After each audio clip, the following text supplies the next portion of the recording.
Hi, and welcome to today's podcast episode of Waves of Change. Today, I have the honor to have with me Helena Edrén. Helena is a self-leadership and embodiment coach, helping people reconnect with their inner compass, step into their inner power, and move towards what they truly want in life. In this episode, we'll be speaking about what makes you feel truly alive, why the combination of mindset coaching and embodiment is so powerful, and about her journey from performance to purpose. Welcome, Helena. So nice to be here. I'm really looking forward to our conversation, and I want to start this conversation with the first question. Who are you? That's the classic $1 million question, right? So I would want to start with that. I grew up in the city center of Stockholm. And as a child, I was very active. I was very involved in sports and music, and I loved animals and plants, and was sort of looking into everything that I found interesting. And I've always been very interested in the human body and how it works, sort of how the deeper biology of the human body works. I was also very early on interested in medicine, which was a topic that I came to pursue later on. But I was also a child who was very focused on always performing. Like there was always a performance element in what I did. I was striving a lot. I would had an easy time in school, and I really loved school. But there was always this kind of element of me wanting to succeed at something and wanting to be good. Classic good girl complex of like an overachiever who I was kind of like in a way tying my self-worth to what I achieved or performed. So I started studying medicine to become a doctor, but I realized early on that I was just very frustrated by the system. I wanted to change everything and the way that it worked and was set up. At that point, I realized that I would rather want to work with changing the way that the healthcare system is created in a way. So I went to business school to pursue a career in that field, sort of the world between healthcare and business. And I did. I worked as a management consultant in the healthcare field, and then with hospital management, and also working as a project leader at hospitals. And it was super, super interesting. Like, again, really diving into how can we improve the way that we provide healthcare, and ranging from working really close to the patient, but also further away of like the hospital management side. And I was also focusing a lot on cancer care. So how we can improve the way that we work sort of basically around the patient rather than the patient having to hop around between different teams or different specialists and being sort of left in the system. And this was like the perfect role on the paper, and everything was great. But it was just like there was a disconnect inside of me. There was something that felt off. And I think like from having seen the system from so many different angles, I realized that, you see both the good parts and the flaws, right? So one thing that really struck me was the lack of focus on prevention. And I think only around 3% of the healthcare, sort of governmental healthcare budget is put towards prevention, whereas 90%, 97% is put on the rest. And that says quite a lot.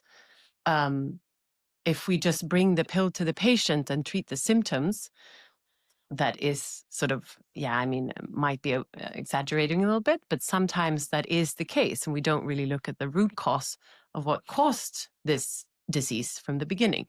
So, I really had this longing and this urge to work more with prevention in a way. So at that point, I left I left my job in the corporate sector and I went traveling for about 1.5 years in 2018. And it really became this sort of internal exploration as much as an external, and visiting India and Nepal and South and Central America. And it was just absolutely beautiful and life changing in so many ways. Mainly because I got to study sort of ancient practices ranging from Buddhism to silent retreats and Vipassana, and where it's like you meditate 10 hours a day for 10 days, which might sound a little crazy to some people, but it was absolutely beautiful. And it gave so many new perspectives, as well as, self-development or personal development programs, yoga, and also more indigenous practices and plant medicine retreats, etc. So that was very, very eye-opening to me in so many ways. And then after that, I realized, like, when I came home due to the pandemics in 2020, I had a longing to again sort of bring different practices to life and be acting more as a bridge between the traditional healthcare sector and the more holistic well-being world. So I trained as a health and life coach, and as a yoga teacher, and also ecstatic dance DJ and sound journey facilitator and whatnot. And also recently, I have nerded out on NLP. So I'm an NLP lead, and NLP is short for neuro-linguistic programming, which is basically a way of reprogramming your subconscious mind, to look at your internalized truths and changing them to the ones that you want to keep and scrapping the rest, and working with your identity, basically. So yeah, that has been a little bit of a big shift. And then I founded a company called the Thriving Collective, where I work with these practices. Basically, I pull them all together in transformative retreats, which is focusing really on the combination between self-leadership and mindset on the one hand, and embodiment on the other hand. And embodiment is this term that we use a lot, but it means really like going from the head into the body, working with the nervous system, and that could be through different techniques such as movement and dance. Could be yoga, and then voice work, sound journeys with different instruments that help the body relax and go into a rest and digest state versus the fight or flight that we are often in today's society, with a lot of stress jacking us up, basically. So this is what I do today, and I work as a mindset and embodiment coach, basically.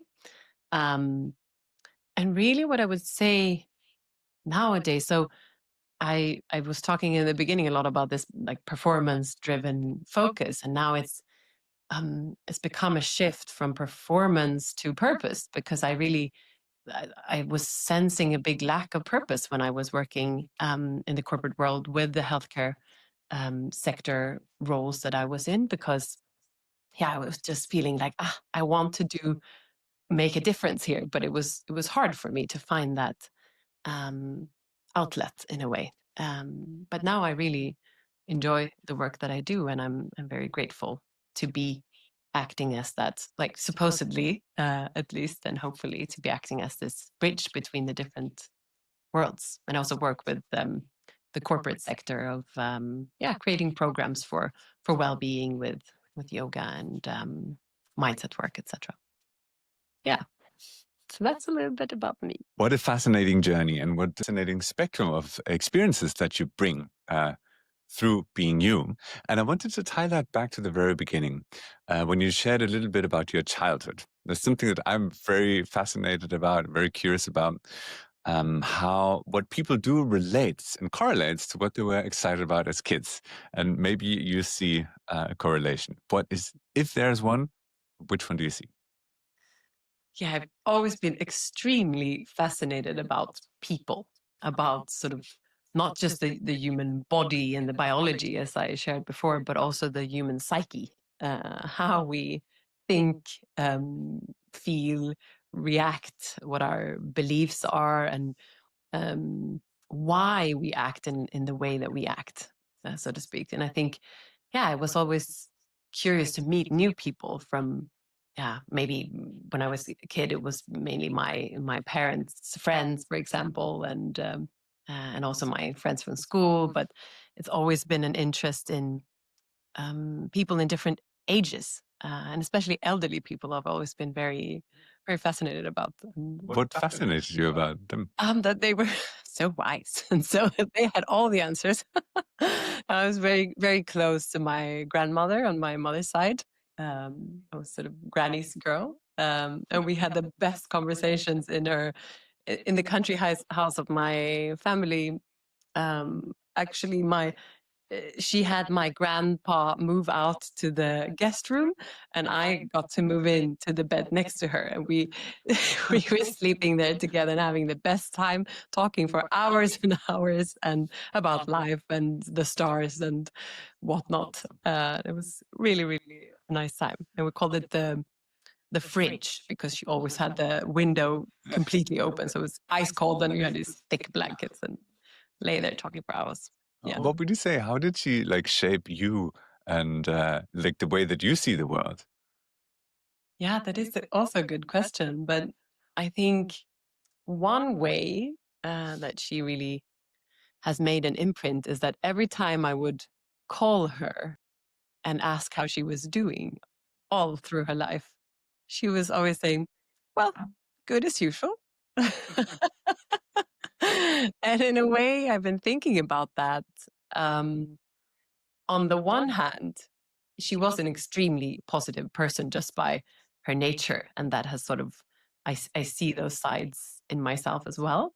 But at the same time, I'm also thinking, maybe that generation had a different mindset that you can't really show your real emotions. So I'm also sometimes thinking about, well, was that really how she was feeling all the time? Probably not. But yeah, it's just interesting to look at it from different perspectives and generations. But yeah, she really had that sort of geist and energy, and she was so curious in people and always went up to people in the street and started talking to them. And there was like always something interesting that she could talk about. Yeah. So that's also something that has really sparked my curiosity in so many things in life, especially plants. She was great at every single plant that you could ever know the name of, and she taught me them. So I know the name of quite a few plants. Wow, I would have loved to learn a little bit from your grandmother. Like, I don't know any plants. I can write some down for you. And I wanted to ask you, as your grandmother was one of the inspirations in your childhood, do you have other sources of inspiration right now? Other people that are fascinating you, or other concepts that you're kind of fascinated? Like, what is influencing? As we will be speaking a lot about mindset, I guess. I'm curious about what is shaping your mindset right now. I really believe in this sort of building relationships and friendships and community in the larger perspective, where we really get to receive these reminders of what's important. People who know who you are, who know what you've gone through, who know where you want to go and where you're at right now, who can sort of help you get that sort of meta perspective of the situation.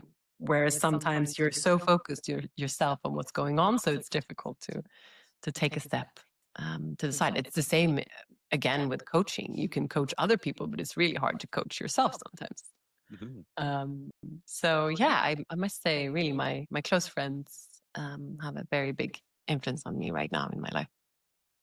It's beautiful to hear that as well. And it reminds me about a conversation on the topic of purpose that I also had recently here on this podcast with Philip, who was here. And in this context, I find the question, it's like, who discovers the purpose and who supports you in this discovery? And as I heard you now share, is that close friends that really know know you deeply can mirror things that might be more difficult to see for oneself, and can also see a transformational journey and share that back. And that just reminded me of that. Yeah. I wanted to ask you, in the context of your coaching, like who are the people that you currently support, and what do you support them with? Like, what are questions that they currently come with? I can imagine it's people in some form of transition. It has a lot to do with finding your inner compass, finding your way back to yourself, basically. Many of them have gotten lost in their mind being focused on something and how things should be, and they maybe want to have a specific career, and then they might not feel satisfied or fulfilled in life, and they wonder why. And then it's always about coming back to the center, and who you really are, and what's important to you, and what values you have, and what sort of guiding your direction in life, and what choices you ultimately make.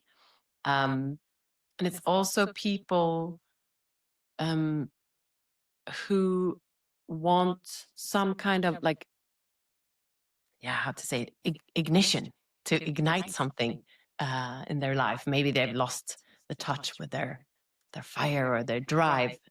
So it's really about coming alive again, and stepping into your power as a human being, because sometimes we forget how powerful and strong we are. It's also around, yeah, finding purpose and meaning in life. Many people even forget that that's a topic. When I ask them to write about how they would rate different areas of life, maybe it's family and friends and work and finances and whatnot, but purpose and meaning is often neglected. And that might be sort of the underlying or overarching, if you will, factor um, that is potentially lacking, creating a dissatisfaction in other areas of life. So if you can find meaning in one or a few areas, you might be okay with the other areas not being scored on top, for example. So a lot around those themes, I would say. And also, yeah, again, around the mindset and embodiment is how I work with people. So it's basically around self-leadership tools such as the NLP tools, where you can do different types of visualization exercises or embodiment work to really get through to what you want and look at how you want to live your life, and basically start taking action in that direction. And if someone currently is listening or watching and saying, actually, I want to feel more alive, what would you say? What does a transformational journey look like? I imagine that it's very different from person to person, but maybe there's like a general approach, a general path towards more aliveness. What would you say? Yeah, so the more general take, hmm, yeah, I would say first defining what aliveness means to you. As you said, it's very individual, but then looking at, okay, how would you know if you feel more alive? What would potentially make you um, ignite that spark again? Is there something you're passionate about that you could pursue or learn? Um, what are your values around this area? So looking a bit about around like where you're standing right now, who you are as a person and what it means to you. Um, and then really looking at, okay, so where do you want to go? What does it mean? And um, I always want to coach the coachee to him or herself also find the ways and the ideas, and not just bring concepts to people. So it's really a back and forth, also discussion around these topics, and then having little action steps that you can take in order to start walking towards that goal or where you would like to be. But a lot of this coaching is also mind driven. What I've spoken about now, it's more like exercises, maybe writing, talking. And I really, really want to stress, especially when it's around the topic of aliveness, that we need to drop into the body. And this is done through freeing the body in movement mainly, allowing people to dance freely or playing. So play is really a central theme. Of being a bit silly, a bit goofy is often something that can really let this type of very mind-driven people let down their guard a little bit. And then also finding ways of like looking at creative outlets. What makes you feel alive when you create, and getting lost in this sort of flow state of whether it's painting or it's being in nature or singing or whatever. It might be something that other people wouldn't categorize as creative, but for you it might be. So just find that what gives you the spark of joy, basically, because that's often very closely tied to the feeling of aliveness and thriving in your own body and mind, and having the mind-body connection, and connecting your thoughts, your emotions, to your actions, so that you're actually acting the way that you want in accordance to your values and your beliefs, etc. So something that if there's a mismatch, it can also sort of hold you back in these areas. And if someone is listening right now saying, "Oh, that sounds amazing," and I don't know, dancing and singing, not so comfortable with, what are like the smallest first steps? I was going to say, so a few years ago, I actually didn't used to like dancing at all. I was very shy and very, just very, I felt a lot of discomfort in maybe the club scene, or if you were to dance in front of other people. And then my friend, she suggested that we would go on an ecstatic dance camp, which is basically 1 week of dancing hours per day in India, in Goa in India. And I said, absolutely not, over my dead body. But she persisted. And maybe a week later, we were standing there at this camp. And I was like, no, what am I doing? Why am I here?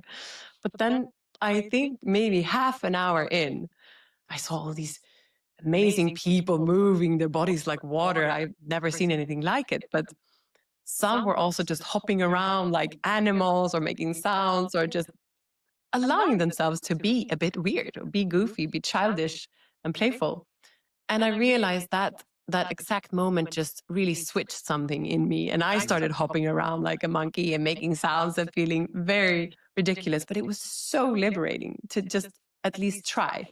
And now your question was around what would be the first steps. And maybe not going all in at once, even though that might actually be also a really good strategy to just like rip the Band-Aid and go for it. But I would say most people thrive or like feel comfort in their bodies when they start in their own safe space at home, maybe in a locked room. They know that no one's going to enter. They might even have a blindfold, so it's not, you don't even get to potentially look at yourself or feel awkward if there's a mirror in the room, for example. And then you put on a song and you just start by breathing, taking a few deep breaths, and then you see and let the body guide you and move you in a way that feels good and intuitive. And yeah, maybe you feel super stiff, and that's okay. Maybe you just like swing one arm up to the sky, or like make a little jump, or just see what wants to happen when you let the body move you rather than the other way around. I think that would be a good first step that I coach people in who are feeling a bit awkward in their body. What a beautiful journey as well in that sense, because in the very beginning, I remember you shared, and I went to one of your ecstatic dances. And like now you facilitate ecstatic dance journeys, and then trying to picture you not wanting to dance in public or feeling weird or awkward about it is beautiful. And I can totally relate with that. There's like, I remember a couple of years ago, I was like the type of person in a club who had just had his beer in his hand and standing there, maybe like waving one arm, but that was it. And I remember that I went to one festival then a couple of years ago, but I had my first ecstatic dance experience. And I was like, oh, that people can just express themselves. You don't have to follow steps like in salsa or something else, which for me, being not from South America, is like following steps. And just feeling this immense freedom, this liberation, and just moving to whatever is alive inside myself. I totally relate with that. And I find it so beautiful. It's such a beautiful practice. So simple in a way. And once for myself, once I opened this door, I saw the potential of aliveness that's behind that. Yeah. Has it shifted something in you from also being more controlled, contained until now? Totally. Yeah, definitely. I remember many years before that, I was fascinated by watching people dance and express themselves freely. And I thought, okay, I want to learn to dance salsa. So I did that. I took a couple of lessons, and then there's a whole other story of what happened with that. But basically, I found myself extremely stiff, like a robot, and just in my mind, actually trying to memorize left step, right foot, and then back and forth.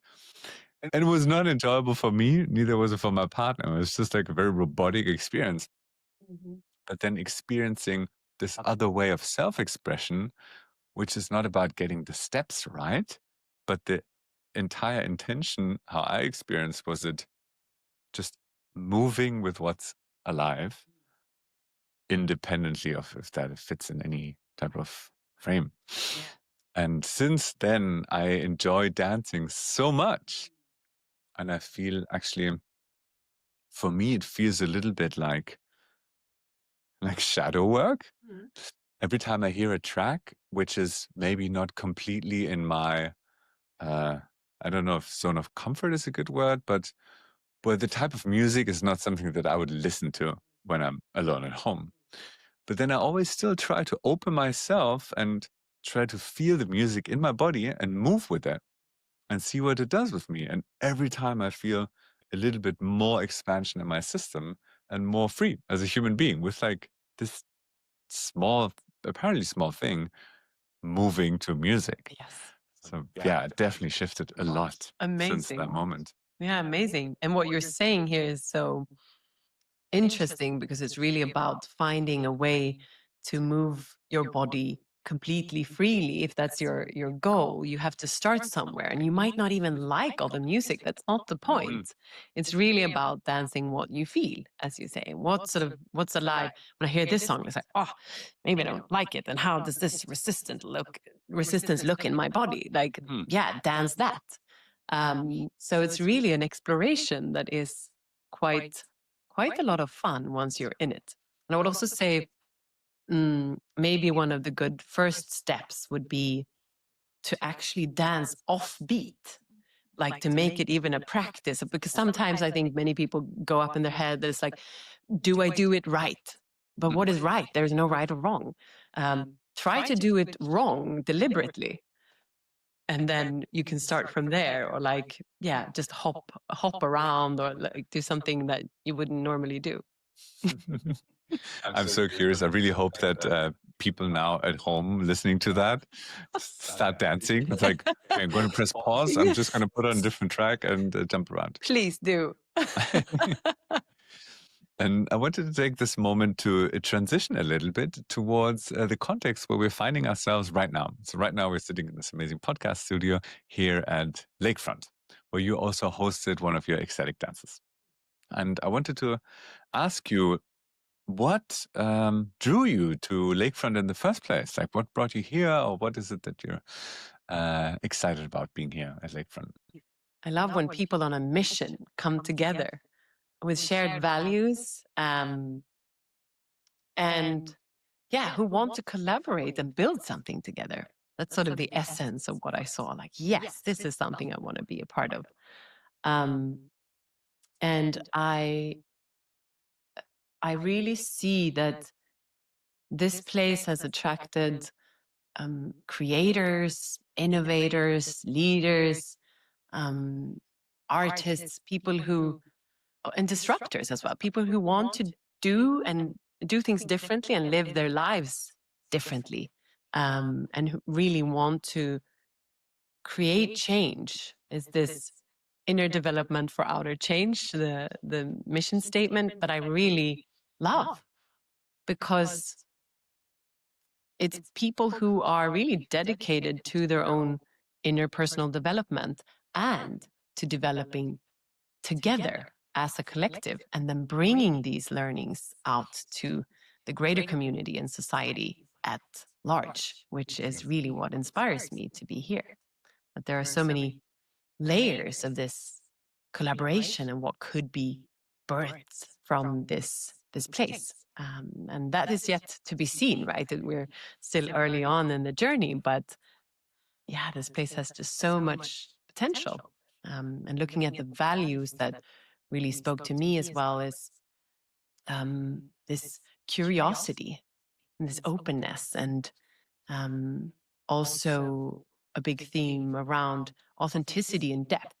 So we're not just fooling around. It's actually a lot about accountability and showing up as your true self, and that all of you is actually really welcome, and that we're here to learn and grow together and maybe help each other grow, and dare to say the difficult thing sometimes, which has historically sometimes been hard for people here. But that's also what we cultivate and learn from being together. And really this focus on growth and development and courage, as I see it. Takes a lot of courage to come here and to interact and connect so closely to other people over a longer period of time. Yeah, I think it's really beautiful. What would you say are you personally currently developing, or in which area of your life do you feel that you're growing in this very moment?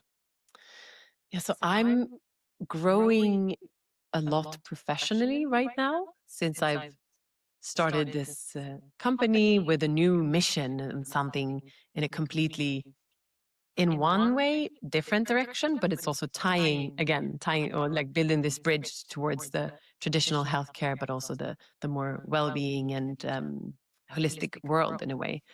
So that's an area where I feel that there is a lot of growth, and there's a lot of like, you have no clue how to do things, but you just have to figure them out yourself as an entrepreneur. And I think that's really, really fun, extremely challenging. And like at least once a week, you question yourself, like, why am I doing this?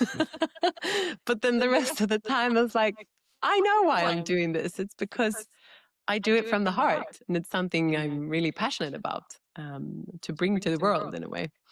But that's definitely the area where I see the most growth happening in me right now.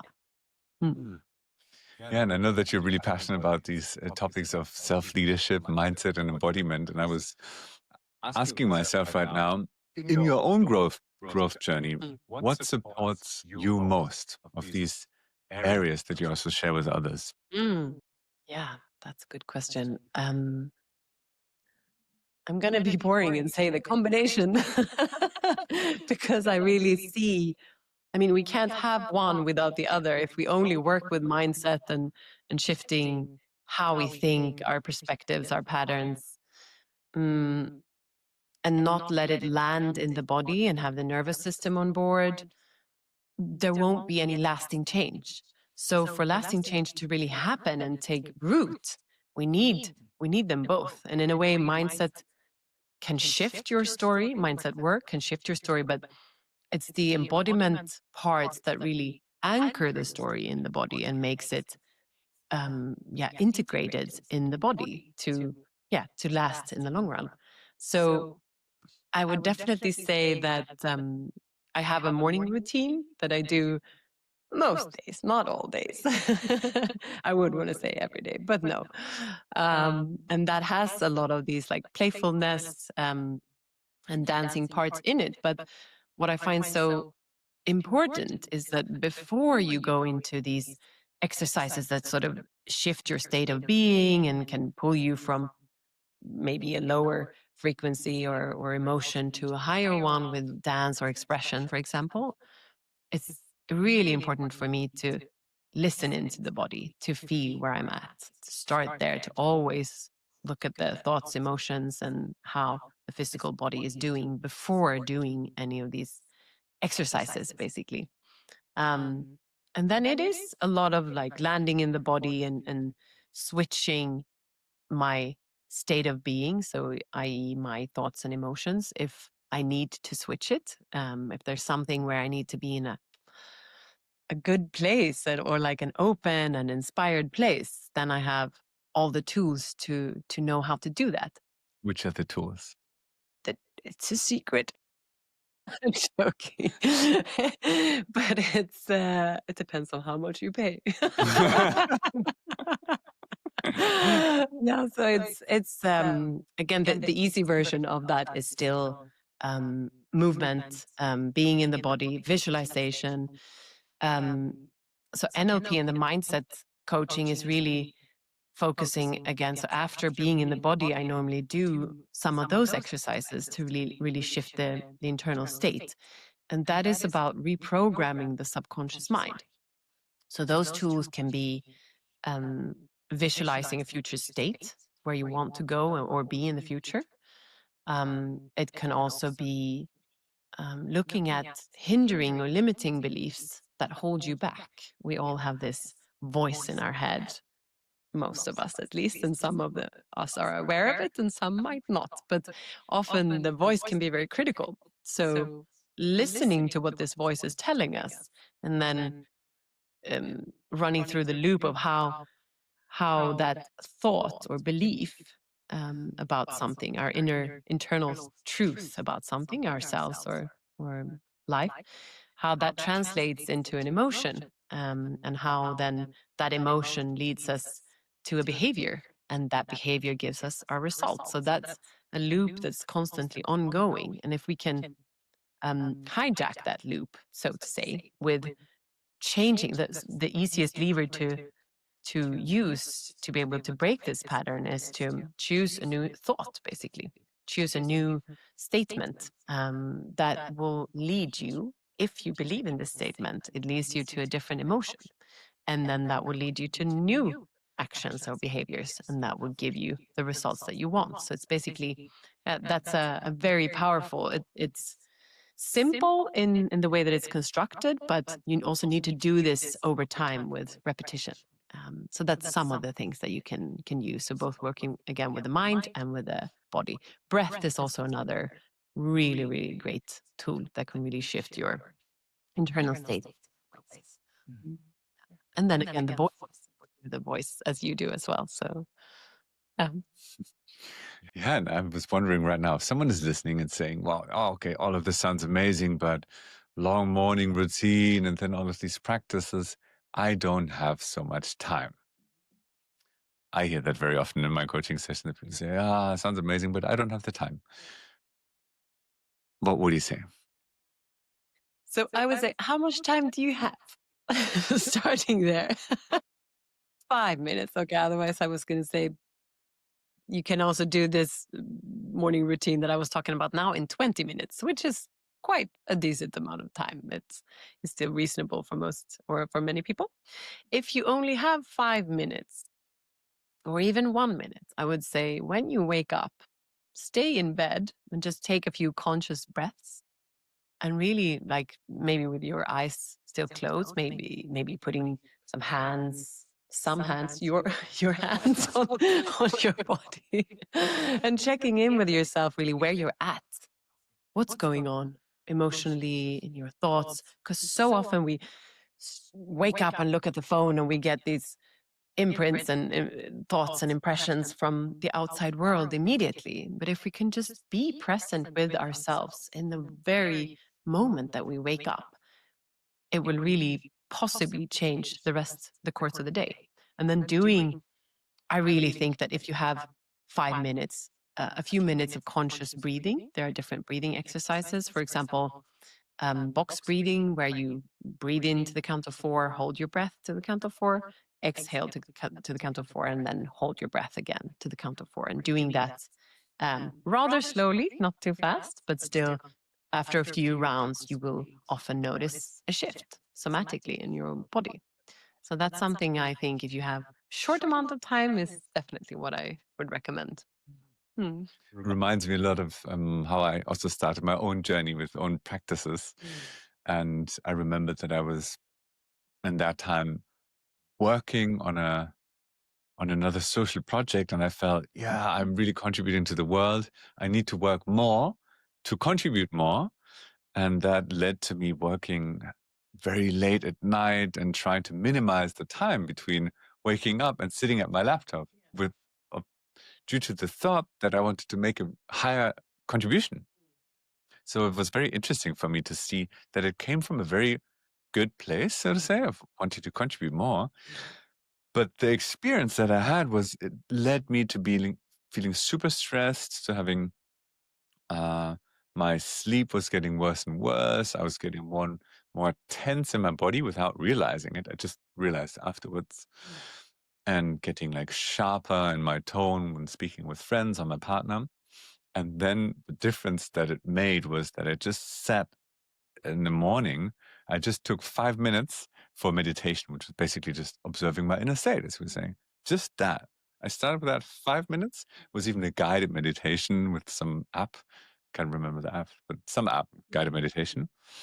And I just did that for a couple of days in a row and realized the massive impact it had on my life. It changed so much from this state of reactivity to a state of more creativity, from feeling completely driven by the world to actually having it, or feeling it, that I have a choice and freedom to choose what I want to do. And that was like this first tiny door that opened to then develop like a longer morning practice and having all this integrated practice throughout the day. I really feel that that was the smallest element that had the biggest long-term impact. Yeah, because that's what you're talking about now is really cultivating awareness and becoming present. And that is an action often. Sometimes we talk about that meditation is doing nothing, but you're putting yourself in that state of doing nothing. It's still active in a way. You need to carve out the time and really check in and listen in. So yeah, that's really, really beautiful. I'm curious now, what does your morning routine look like today? My morning routine Or do you today, have one? yeah, every day. It's like if I don't do it, it's on such rare occasions. For example, if I need to wake up at 4 a.m. to drive somewhere or something. But I don't drive very often at 4 a.m. somewhere. So my morning routine now, what it looks like,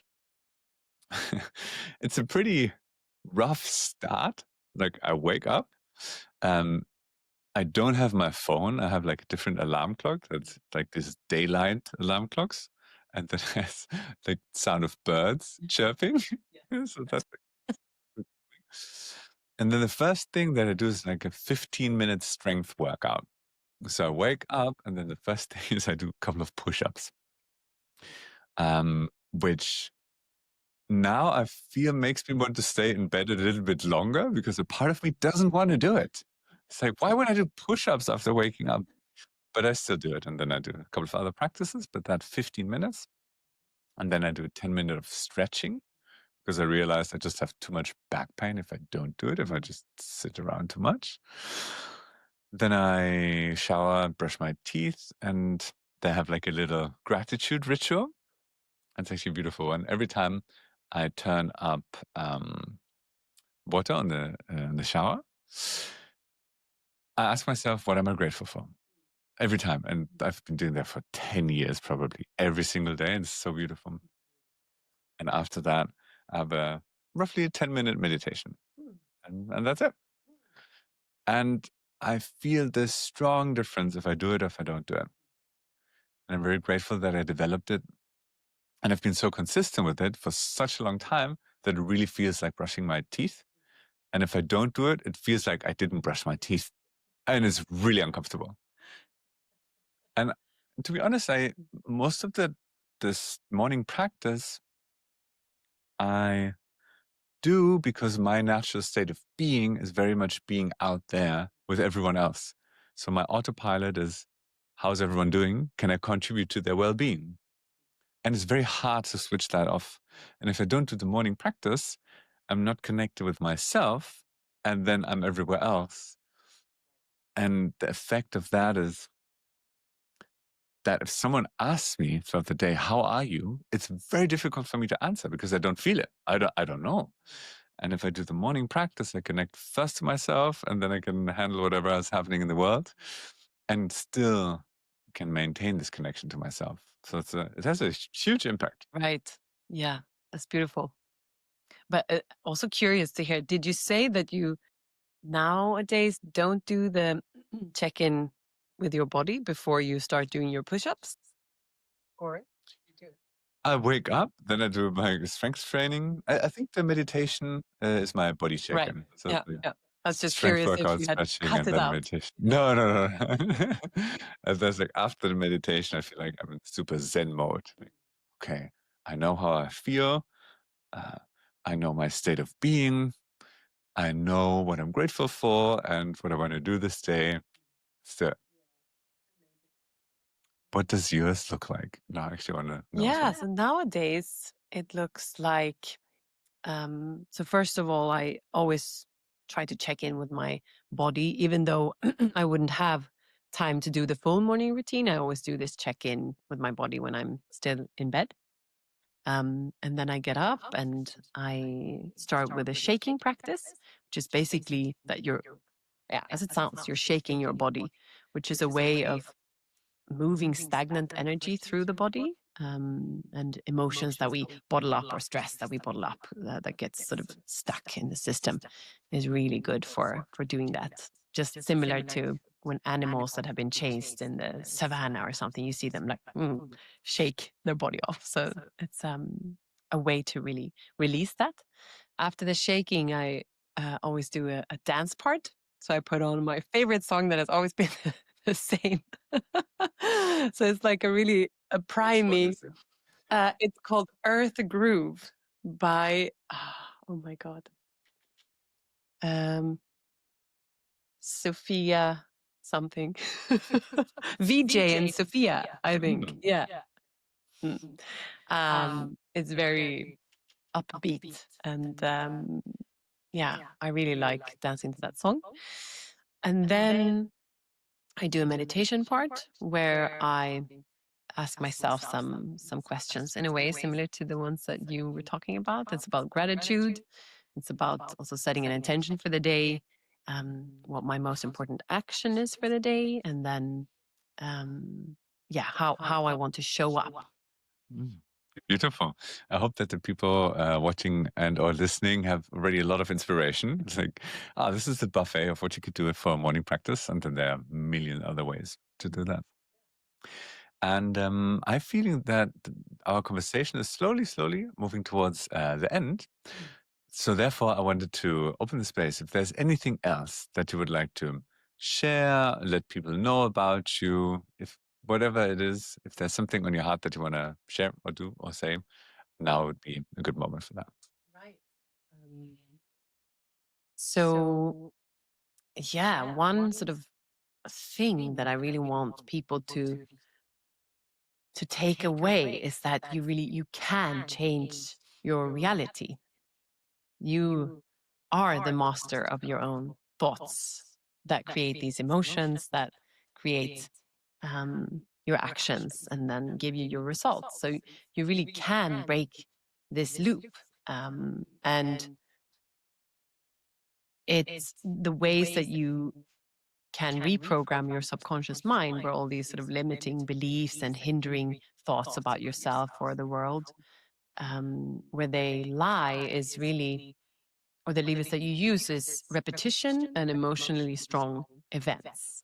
So you work with trying to get to your favorite emotion, the favorable ones that will benefit you.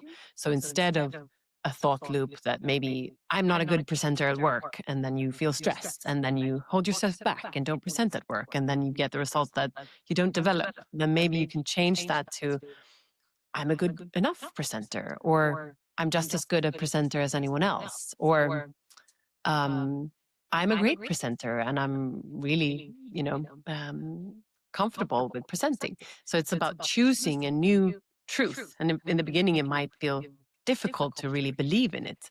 But over time, with then, so the repetition and the emotion, if you start reprogramming yourself with these new thoughts and ideas and beliefs, you will eventually, it will lead to different emotions. So maybe you relax and feel like, it's okay. Yeah, I can actually do that.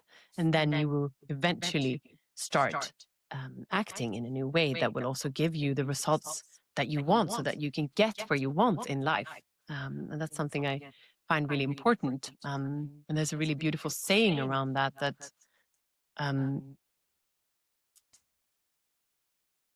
the only thing that is standing between you and where you want to go is you. Which is like, can be also very triggering to hear.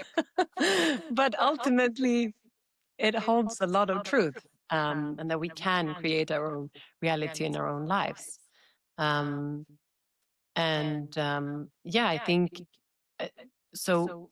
What I also want to say is that what sets this type of mindset work and NLP apart is that it looks at your identity and not just at changing your behavior, which is sometimes what traditional coaching or CBT or other practices, they go towards the behavior. But that's why sort of setting New Year's goal of like, I'm going to work out 3 times a week, it lasts for 3 weeks and then you're out, because you haven't shifted your identity of who you are.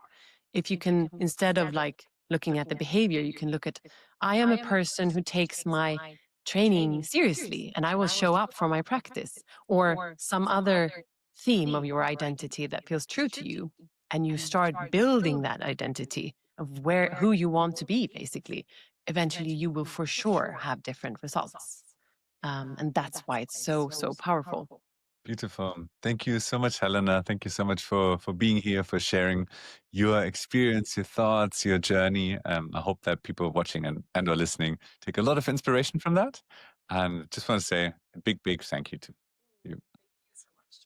Okay. And to everyone else, looking forward to connecting with you in the next episode of our Waves of Change podcast.